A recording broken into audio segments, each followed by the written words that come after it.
Good morning, everybody. Now, it appears that you really enjoyed Mrs. Cowell's assembly the other day. We've had lots of lovely messages letting us know how much you enjoyed it. So hopefully I can do a good job as well, and you'll like this one too. Now, like Mrs. Cowell did the other day, I've chosen to take my assembly from a classroom in the school. I'm telling you my story today from Birch class. I wonder how many of you can remember what our value this month is. So it's January, and our value is cooperation. Hopefully, you'll know what cooperation means. It's that ability to work with each other, where we help each other out. And we've all had to show that cooperation, that value, this month in ways in which we never really would have imagined having to do. Some people have gone and helped other people in their community. Others have helped out at home. Hopefully you all have been cooperating at home, helping your parents out, making sure that you're doing what you can to make sure that you're all working together. Some days you might not feel like getting out of bed and doing your schoolwork. Some days you'd rather be doing something else. But hopefully you've all been cooperating when your parents have said it's time to do some schoolwork and you've gone and done it. I wonder how many of you have been cooperating and helping out in other ways around the house. Maybe you've helped with a bit of the washing up. Maybe you've helped with a bit of the laundry. Maybe you've helped with some of the dinner. I know I've seen some pictures of people where they've cooked cakes and biscuits. I'm sure they were all delicious. My story today is also on that theme of cooperation, and it's a fable. So a fable is a story that's been told many years, and it usually has a moral. And this particular fable was told by a man called Aesop, who was an ancient Greek, and he told lots and lots of different fables with different meanings.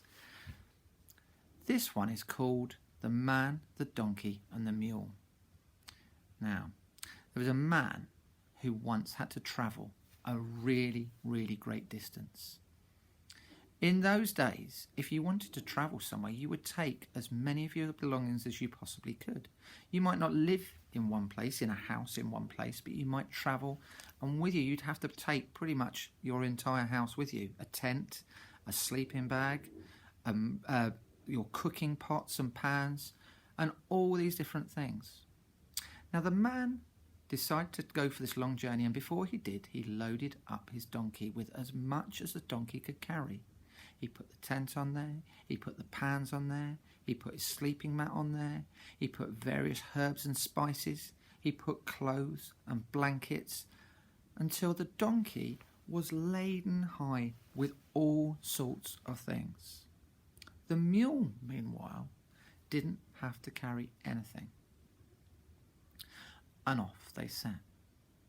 Now, after many days of crossing the desert, the donkey was starting to tire.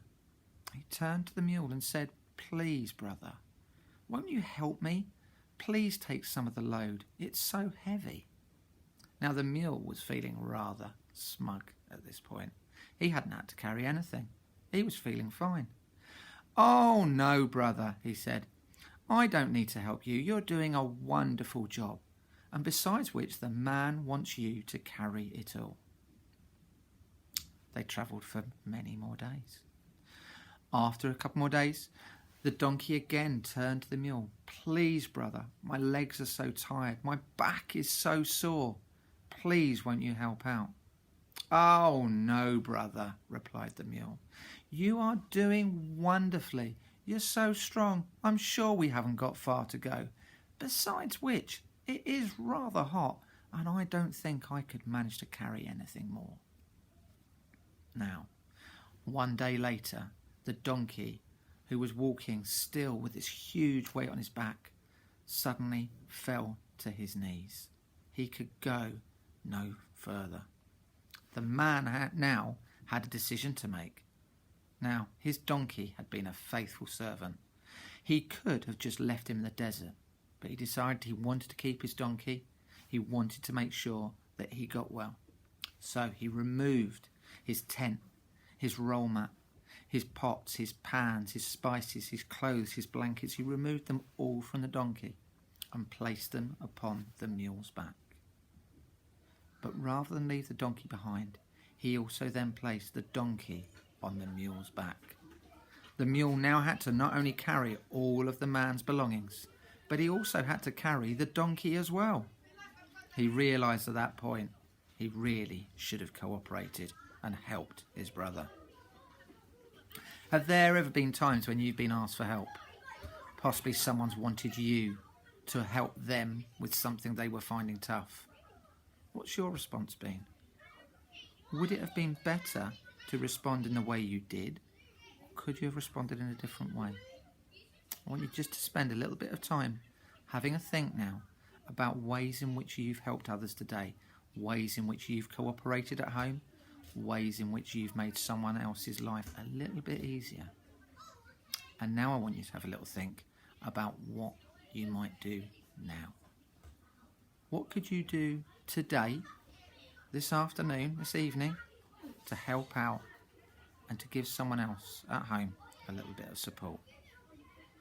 Thanks for listening to my assembly. Really looking forward to seeing you all back in school again soon. Bye-bye.